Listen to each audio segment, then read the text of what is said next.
The Story of Civilization, Volume 5, The Renaissance, Part 2, by Will Durant, continued, Cassette 11, Side 1.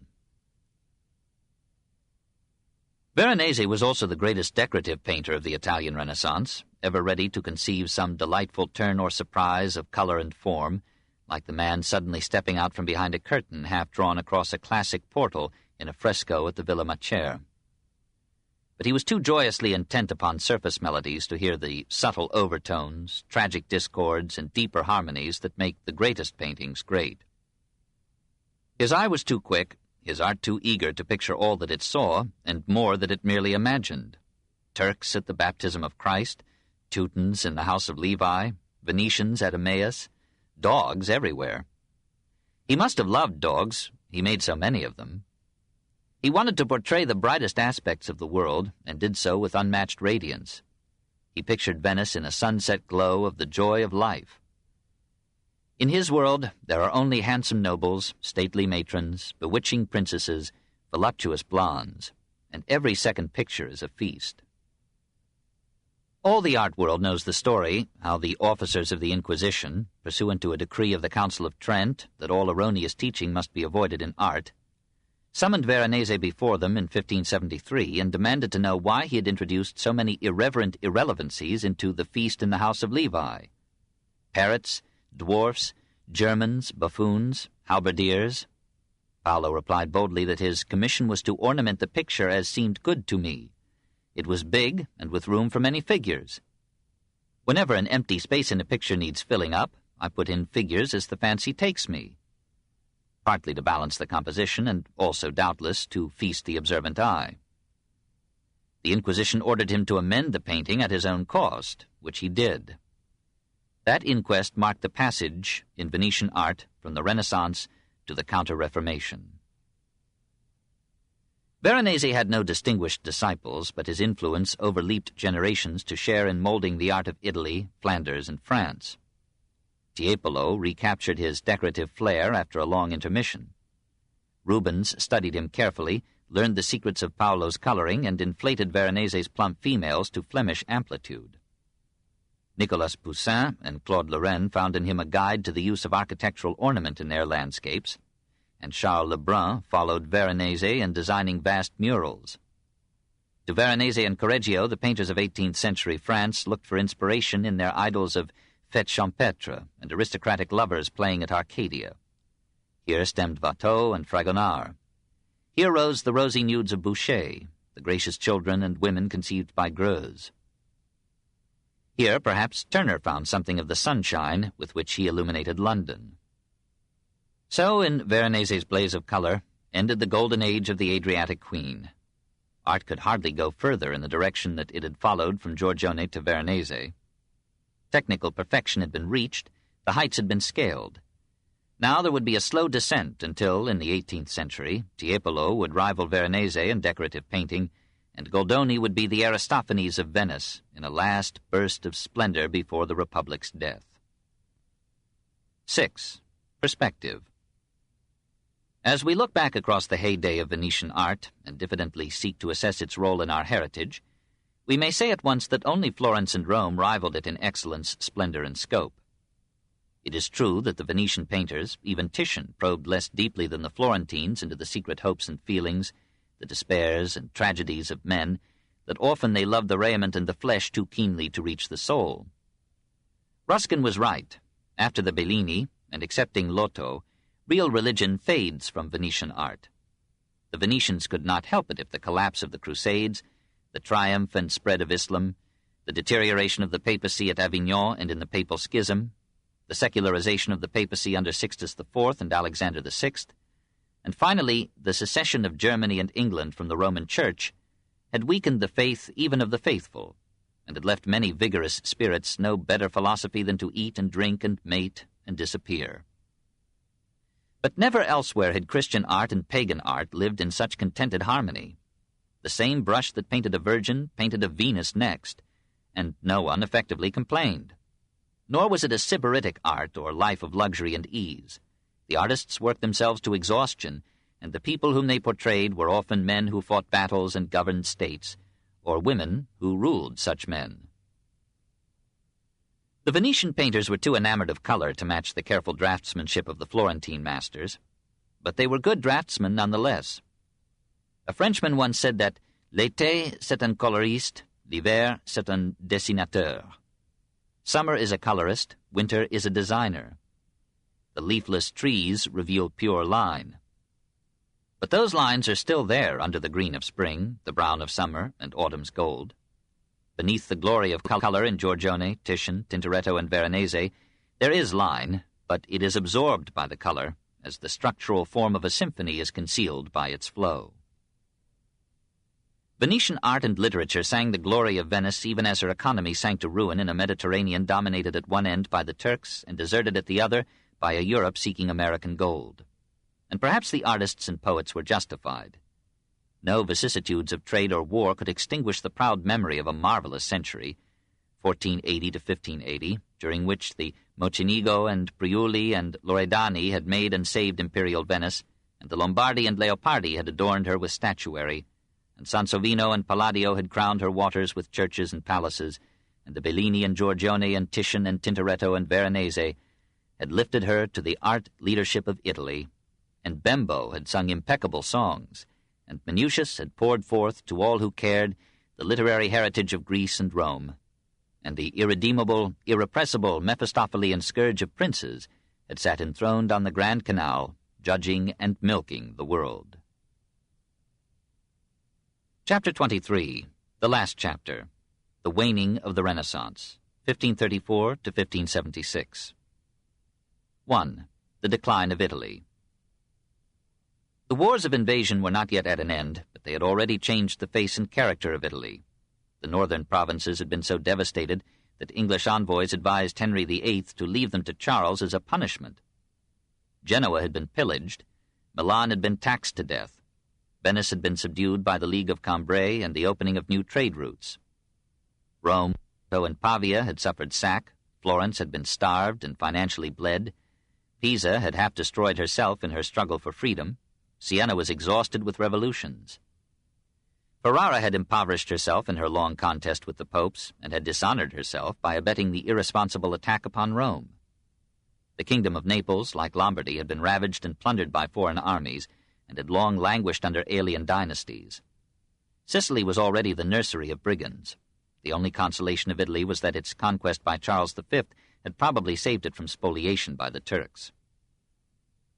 By the settlement of Bologna in 1530, the control of Italy passed to Spain, with two exceptions.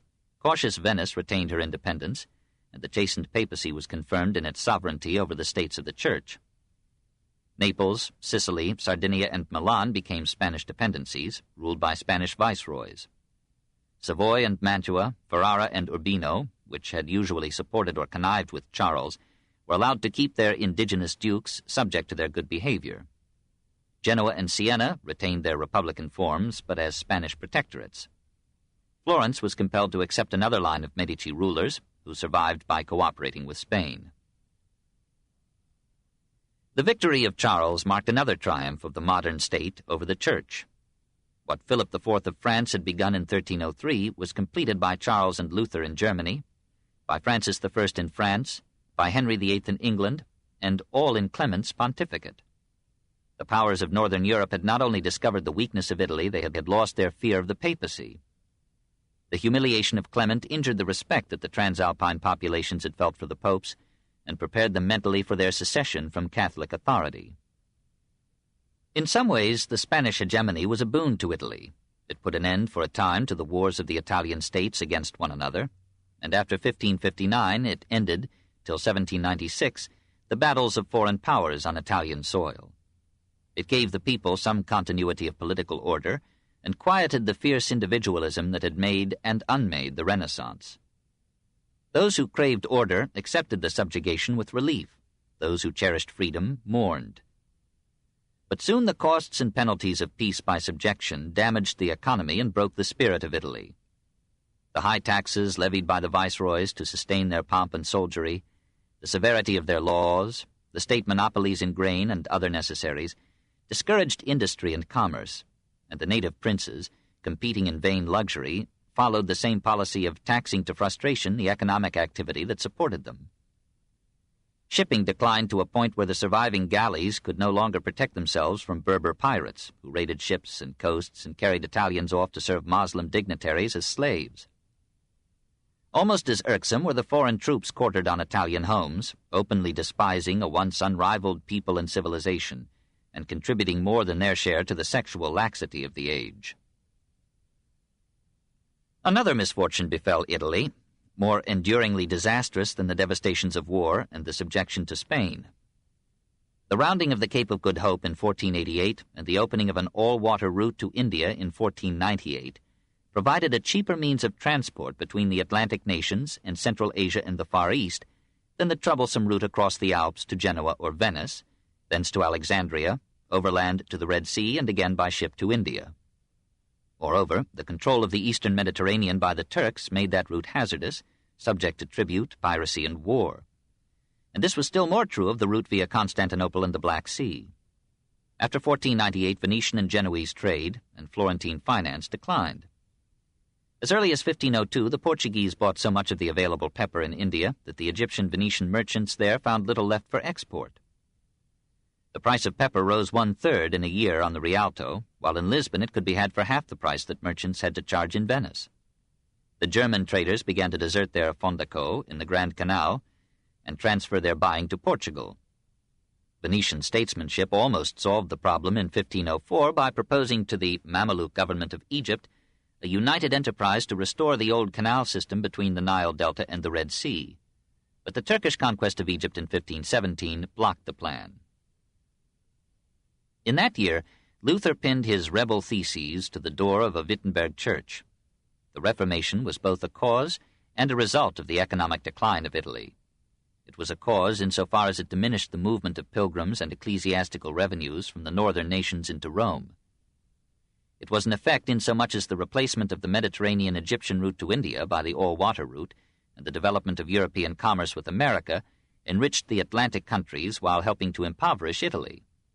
German trade moved more and more down the Rhine to North Sea outlets, less and less over the mountains to Italy. Germany became commercially independent of Italy. A northward drift and pull of power wrenched Germany from the Italian web of trade and religion and gave Germany the will and strength to stand alone. The discovery of America had even more lasting effects upon Italy than the new route to India. Gradually, the Mediterranean nations declined, left on a siding in the movement of men and goods. The Atlantic nations came to the fore, enriched with American trade and gold. This was a greater revolution in commercial routes than any that history had recorded since Greece, by her victory at Troy, had opened to her vessels the Black Sea route to Central Asia. It would be equaled and surpassed only by the airplane transformation of trade routes in the second half of the 20th century. The final factor in the fading of the Renaissance was the counter-reformation. To Italy's own political disorder and moral decay, to her subjugation and desolation by foreign powers, to her loss of trade to the Atlantic nations, to her forfeiture of revenue in the Reformation, was now added a detrimental but natural change in the mood and conduct of the Church. The unformulated, perhaps unconscious, gentleman's agreement by which the Church, while rich and apparently secure, had permitted considerable freedom of thought in the intellectual classes, provided these made no attempt to disturb the faith of the people, to whom that faith was the vital poetry, discipline, and consolation of life, was ended by the German Reformation, the English secession, and the Spanish hegemony. When the people themselves began to reject the doctrines and authority of the Church, and the Reformation made converts even in Italy, the whole structure of Catholicism was threatened in its foundations, and the Church, considering herself a state, and behaving like any state imperiled in its very existence, reacted from tolerance and liberalism to a frightened conservatism that laid severe restraints upon thought, inquiry, publication, and speech. The Spanish domination affected religion as well as politics. It shared in transforming the lenient Catholicism of the Renaissance into the rigid orthodoxy of the Church after the Council of Trent, 1545 to 1563. The popes who followed Clement VII took over the Spanish system of uniting church and state in strict control of religious and intellectual life. Just as a Spaniard had been instrumental in establishing the Inquisition when, in the 13th century, the Albigensian revolt had vitally challenged the Church in southern France, and new religious orders had then been founded to serve the Church and renew the fervor of the Christian faith, so now in the 16th century the rigor of the Spanish Inquisition was imported into Italy, and a Spaniard founded the Jesuits in 1534, that remarkable Society of Jesus, which would not only accept the old conventual vows of poverty, chastity, and obedience, but would go forth into the world to spread the Orthodox faith and to fight everywhere in Christendom against religious heresy or revolt. The intensity of religious debate in the age of the Reformation, the Calvinist intolerance, the mutual persecutions in England, encouraged a corresponding dogmatism in Italy. The urbane Catholicism of Erasmus gave place to the militant orthodoxy of Ignatius Loyola. Liberalism is a luxury of security and peace. That censorship of publications which had begun under Pope Sixtus IV was extended by the establishment of the Index Librorum Prohibitorum in 1559 and the Congregation of the Index in 1571. Printing facilitated censorship. It was easier to watch public printers than private copyists. So in Venice, which had been so hospitable to intellectual and political refugees, the state itself, feeling that religious division would damage social unity and order, instituted in 1527 a censorship of the press and joined with the Church in suppressing Protestant publications. Italians here and there resisted these policies. The Roman populace, on the death of Paul IV in 1559, cast his statue into the Tiber and burned the headquarters of the Inquisition to the ground. But such resistance was sporadic, unorganized, and ineffectual. Authoritarianism triumphed, and a somber pessimism and resignation fell upon the spirit of the once joyous and exuberant Italian people. Even the dark Spanish dress, black cap, black doublet, black hose, black shoes, became the fashion in once colorful Italy, as if the people had put on mourning for glory departed and liberty dead. Some moral advance accompanied the intellectual retreat. The conduct of the clergy improved, now that competitive faiths put them on their mettle, and the popes and the Council of Trent reformed many ecclesiastical abuses. Whether a similar movement occurred in the morals of the laity is hard to determine. Apparently, it is as easy to gather instances of sexual irregularity, illegitimacy, incest, obscene literature, political corruption, robbery, and brutal crime in the Italy of 1534 to 1576 as before. The autobiography of Benvenuto Cellini indicates that fornication, adultery, brigandage, and murder tempered the orthodoxy of the age. Criminal law remained as severe as before. Torture was frequently applied to innocent witnesses as well as to the accused, and murderers still had their flesh torn away by red-hot pincers before being hanged. The restoration of slavery as a major economic institution belongs to this period. When Pope Paul III opened war upon England in 1535, he decreed that any English soldiers captured might lawfully be enslaved. About 1550, the custom developed of using slaves and convicts to row the galleys of trade and war. Nevertheless, the popes of this period were men of relatively high morals in their personal life. Paul III was the greatest of them, that same Alessandro Farnese who had obtained the cardinalate through the effect of his sister's golden hair upon the spirits of Alexander VI. It is true that Paul had begotten 2 bastards, but this had been accepted custom in his youth, and Guicciardini could still describe him as a man adorned with learning and of unspotted character. He had been trained as a humanist by Pomponius Letus. His letters rivaled those of Erasmus in the classic elegance of their Latin. He was an accomplished conversationalist and surrounded himself with capable and distinguished men. However, he was elected probably less for his talents and virtues than for his age and infirmities. He was 66, and the cardinals could reasonably rely upon him to die soon and give them another chance to make bargains and receive more lucrative benefices. He held them at bay for 15 years. For Rome, his pontificate was among the happiest in the history of the city. Under his direction, Latino Manetti, his Maestro delle Strade, drained, leveled, and widened streets, opened up many new public squares, replaced slum houses with handsome dwellings, and so improved one avenue, the Corso, that it became the Champs-Élysées of Rome. As a diplomat, Paul's greatest feat was to persuade Charles V and Francis I to a 10-year truce in 1538. He almost achieved a greater aim, a reconciliation of the Church with the Protestants of Germany, but his efforts came too late. He had the courage, so lacking in Clement VII, to call a general council. Under his presidency and with his approval, the Council of Trent restated the Orthodox faith, reformed many ecclesiastical abuses, restored discipline and morality among the clergy, and shared with the Jesuits in saving the Latin nations for the Roman Church. Paul's tragic failure was his nepotism. He gave Camerino to his grandson Ottavio, and he invested his son Pierluigi with Piacenza and Parma. Pierluigi was assassinated by discontented citizens, and Ottavio joined in a conspiracy against his grandfather. Paul lost his love of life and died 2 years later of a heart stroke at 83 in 1549. He was mourned by the Romans as no other pope since Pius II a century before.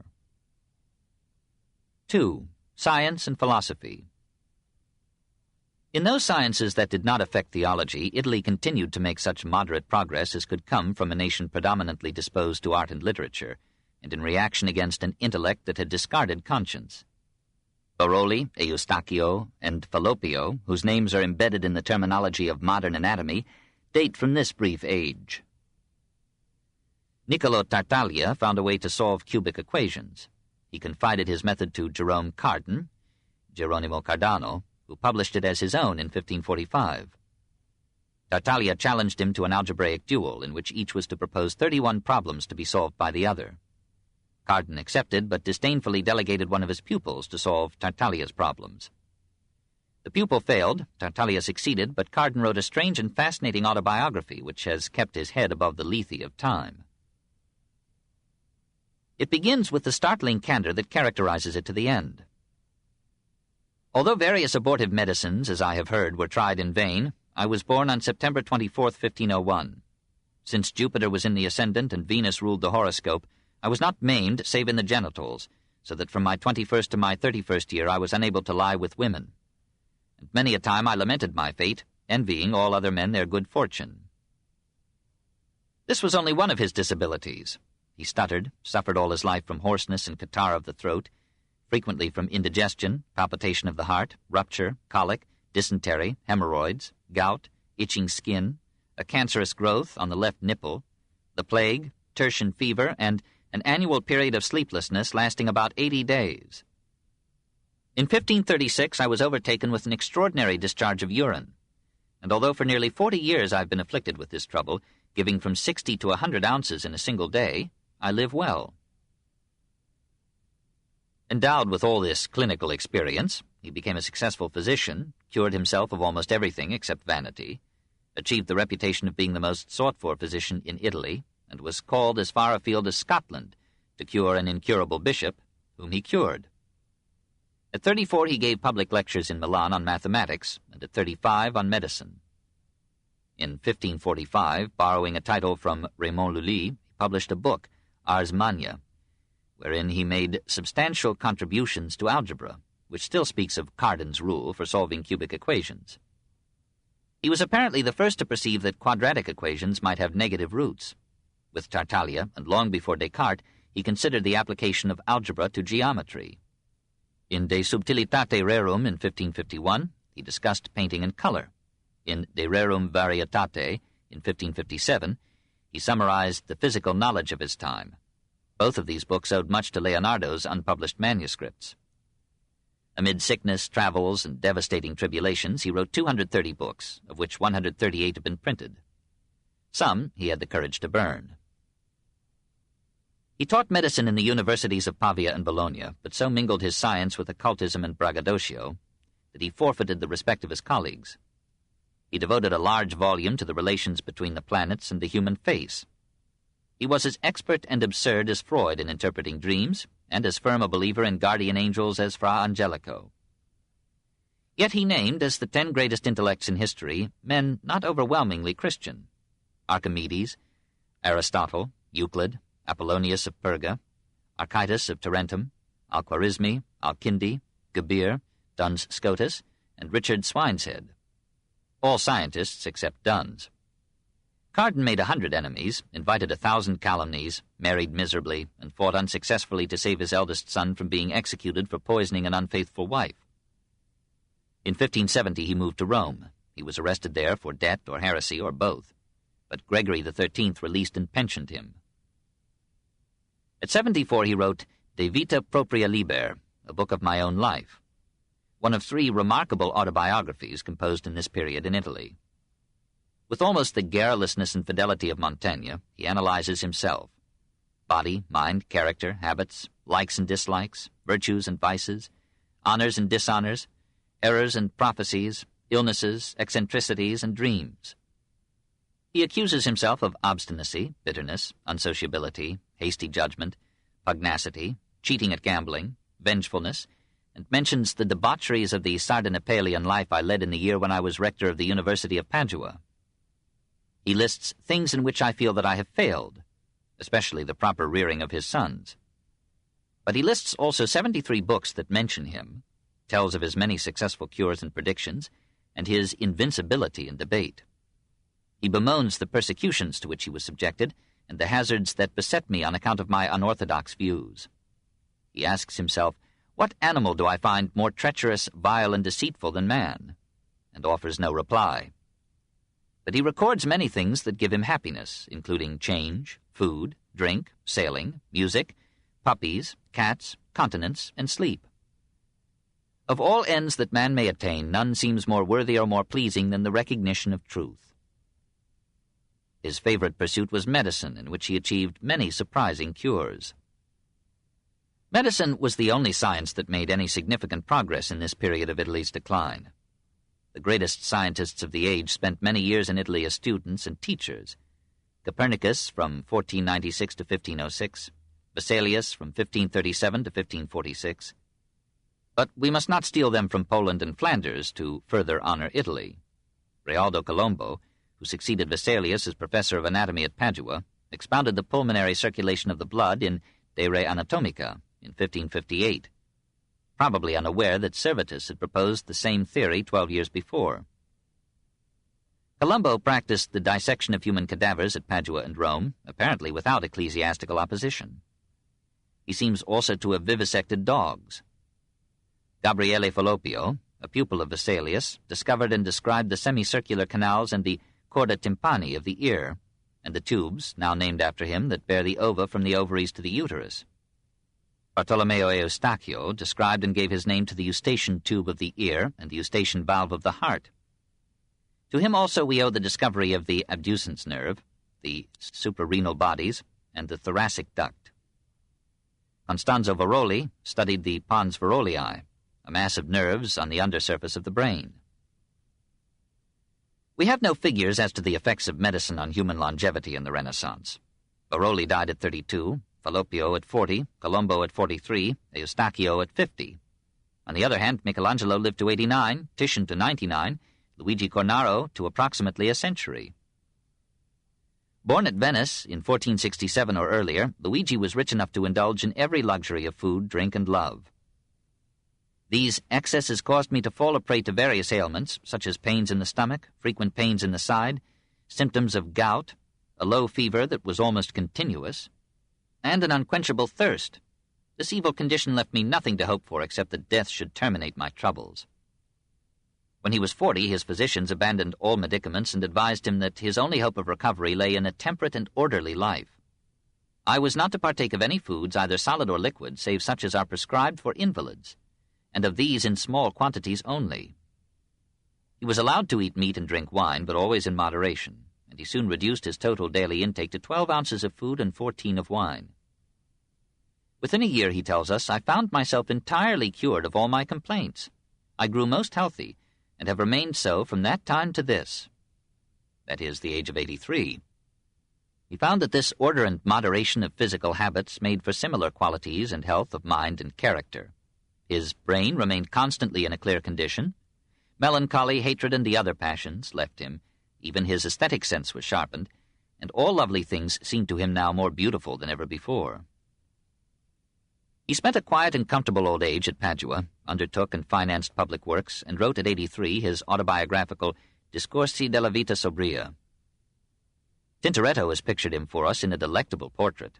Bald head but ruddy face, eyes clear and penetrating, wrinkles spelling benevolence, white beard thinned with years, hands still revealing so near to death an aristocratic youth.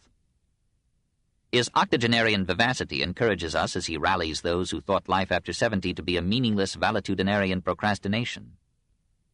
Let them come and see and wonder at my good health, how I mount on horseback without help, how I run upstairs and uphill, how cheerful, amusing, and contented I am, how free from care and disagreeable thoughts. Peace and joy never quit me.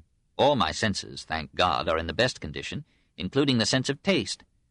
For I enjoy more the simple food that I now take in moderation than all the delicacies that I ate in my years of disorder. When I come home, I see before me not 1 or 2, but 11 grandchildren. I take delight in hearing them sing and play on different musical instruments. I sing myself and find my voice better, clearer, and louder than ever. My life, therefore, is alive, not dead, nor would I exchange my old age for the youth of such as live in the service of their passions.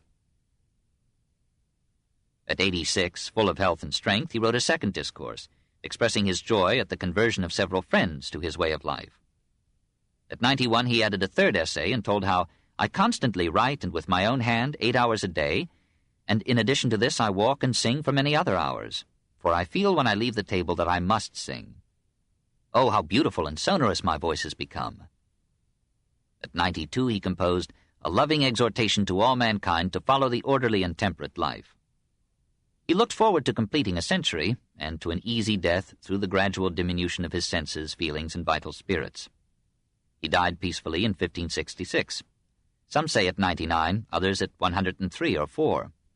His wife, we are told, obeyed his precepts, lived to nearly a century, and died in perfect ease of body and security of soul. We must not expect to find a major philosopher in so small a span of space and time. Jacopo Aconzio, an Italian Protestant, in a treatise De Metodo in 1558, prepared part of the way for Descartes, and in De Stratagematibus Satanae of 1565, he had the audacity to suggest that all Christianity might be reduced to a few doctrines held by all Christians, and not including the idea of the Trinity. Mario Nizzoli made a path for Francis Bacon by inveighing against the continued reign of Aristotle in philosophy, appealing for direct observation against deductive reasoning, and denouncing logic as the art of proving the false to be true. Bernardino Telesio of Cosenza, in De Rerum Natura of 1565 to 1586, joined Nizzoli and Pierre La Ramée in the spreading revolt against the authority of Aristotle and called for empirical science. Nature must be explained in her own terms through the experience of our senses. What we see, said Telesio, is a matter acted upon by two forces, heat coming from the sky, cold rising from the earth, heat producing expansion and motion, cold producing contraction and rest. In the conflict of these two principles lies the inner essence of all physical phenomena. These phenomena proceed according to natural causes and inherent laws, without the intervention of deity. Nature, however, is not inert. There is a soul in things as well as in man. Tommaso Campanella, Giordano Bruno, and Francis Bacon would all take something from these ideas. Some measure of liberalism must have survived in the Church to let Telesio die a natural death in 1588. 12 years later, the Inquisition would burn Bruno at the stake. 3. Literature. The great age of Italian scholarship was now ended. France took the torch when Julius Caesar Scaliger migrated from Verona to Agen in 1526. Note the effect of war upon the book trade. In the last decade of the 15th century, Florence published 179 books, Milan 228, Rome 460, Venice 1,491. In the first decade of the 16th century, Florence published 47, Milan 99, Rome 41, Venice 536. The academies founded for classical scholarship, the Platonic Academy at Florence, the Roman Academy of Pomponius Letus, the Neacademia at Venice, the Neapolitan Academy of Pontanus, died out in this period. The study of pagan philosophy was frowned upon except in a scholastified Aristotle. And Latin gave place to Italian as the language of literature. New academies sprang up, chiefly devoted to literary and linguistic criticism, and serving as central exchanges of ears for the poets of the town. So Florence had the Della Croce Academy in 1572 and the Umidi. Venice had the Pellegrini, Padua the Eretei, and each new society took a sillier name. These academies encouraged talent and stifled genius. Poets struggled to obey the rules laid down by the purists, and inspiration fled to airier haunts. Michelangelo belonged to no literary academy, and though he, like the rest, indulged his muse in trite conceits and forced his fire into cold Petrarchian molds, his sonnets, rough in form but warm in feeling and thought, are the best Italian poetry of the time. Luigi Alemanni fled from Florence to France and composed a poem on agriculture, La Coltivazione, which did not fall far short of Virgil's Georgics in combining tillage with poetry. Bernardo Tasso rehearsed in the misfortunes of his life the vicissitudes of his famous son Torquato. His lyrics are among the choicest artificialities of the age. His epic, Amadigi, versified with heavy seriousness the chivalric romance, Amadis de Gaul.